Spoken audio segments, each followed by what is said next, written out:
ಪಾಯಸ ಮಾಡಲು ಬೇಕಾಗುವ ಸಾಮಗ್ರಿಗಳು: 1/4 ಕಪ್ಪು ಹೆಸರುಬೇಳೆ, ಬೆಲ್ಲ, 1 ಕಪ್ಪಷ್ಟು ಕಾಯಿ ತುರಿ, ಅನಂತರ ಹುರಿದಿಟ್ಟಿರ್ತಕ್ಕಂಥ ಡ್ರೈ ಫ್ರೂಟ್ಸ್.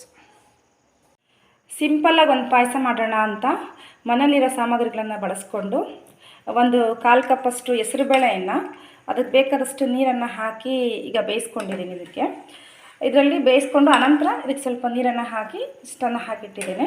ಇವಾಗ ಈ ಹಂತದಲ್ಲಿ ಇದಕ್ಕೆ ಸ್ವಲ್ಪ 1 ಸ್ಪೂನಷ್ಟು ಶಾವಿಗೆ, 1 ಸ್ಪೂನ್ ರವೆಯನ್ನು ಹುರಿದಿಟ್ಕೊಂಡಿರೋಂಥದ್ದು, ಇದನ್ನು ಮಿಕ್ಸ್ ಮಾಡ್ಕೊಳ್ತಾ ಇದ್ದೀನಿ.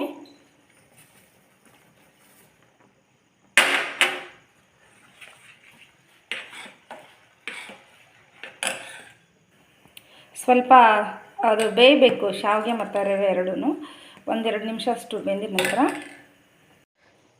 ಈಗ ಬೆಂದಿದೆ ಅದಕ್ಕೆ 1 ಕಪ್ ಕಾಯಿ ತುರಿನ ಹಾಕ್ತಾಯಿದ್ದೀನಿ.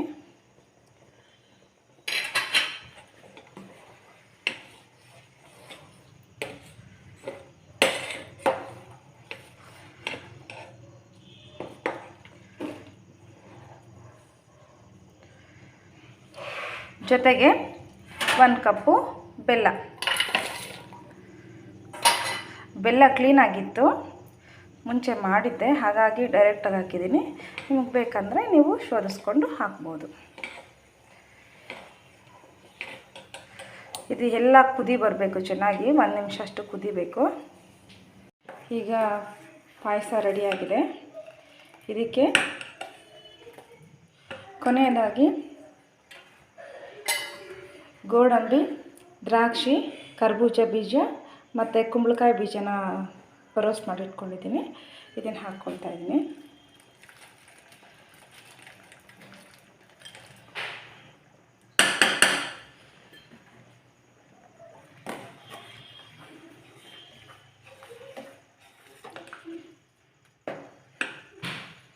ಈಗ ಕುಡಿಯುವಂಥ ಪಾಯಸ ರೆಡಿಯಾಗಿದೆ.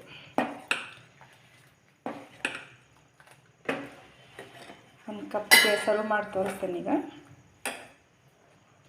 ಕೊನೆಗೆ ಏಲಕ್ಕಿ ಪುಡಿ ಮಾಡಿಕೊಟ್ಟಿರೋದು ಘಮಕ್ಕೆ ನೋಡಿ. ಈಗ ಪಾಯಸ ತಯಾರಾಗಿದೆ. ಮೇಲೆ ಒಂದು ಸ್ವಲ್ಪ ತುಪ್ಪ ಹಾಕಿದ್ದೀನಿ ನೋಡಿ. ಈಗ ಸರ್ವ್ ಮಾಡಿದ್ದೇನೆ.